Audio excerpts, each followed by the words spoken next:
That doesn't mean I blame the people suffering from obesity, please.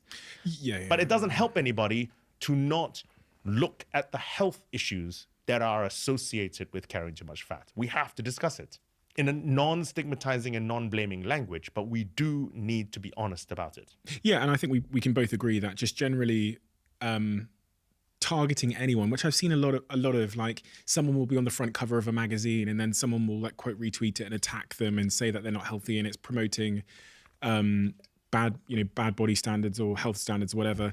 Like, whether scientifically that's true or not, you are without a shadow of a doubt an asshole for doing that. You know what I mean? You're an asshole. And counterproductive. It's counterproductive. It's making someone feel like awful.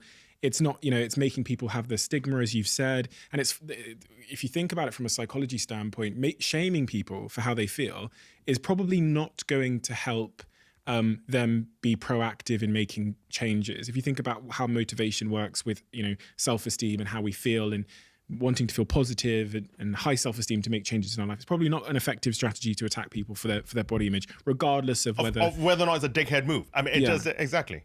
So I think we can both agree on that. Yeah. And it's super interesting. I'm on my journey with eating and food. So it's been a huge pleasure to speak to you about this because I feel now a lot closer to understanding and having clarity on what I should be eating and what I shouldn't. And what I really love about your message is that it is centered in away from restriction and towards positivity with food and to really like loving food as opposed to being, as you've said with that word, I think it's asphyxia. No, what was it? That bloody word? Orthorexia. Orthorexia. It's not about fearing foods, which is an awful place to get into. And I think we're getting closer and closer to that kind of being fearful of foods.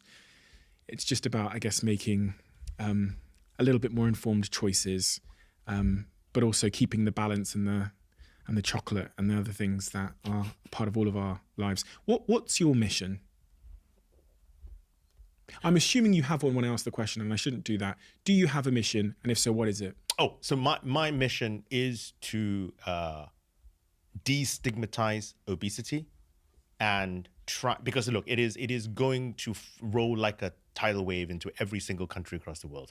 So my mission is to destigmatize it, because destigmatizing, taking away the weight stigma, means that we can have an adult, non-hysterical conversation with people treating the patient, the policymakers. Because at the moment, government thinks that a lot of it is personal responsibility. Okay, there is obviously some personal responsibility. It's my health, it's my children's health. That I understand. But until we put money in the right places, fix the environment, make sure that the treatment and support, making healthier food cheaper, that's government responsibility. And so if we destigmatize obesity in the population, we can then have this conversation with policymakers and get them to put the resources in the right place. That is my mission. Because at the moment, the resources are being put in the wrong place, which is why we're not solving obesity at the moment.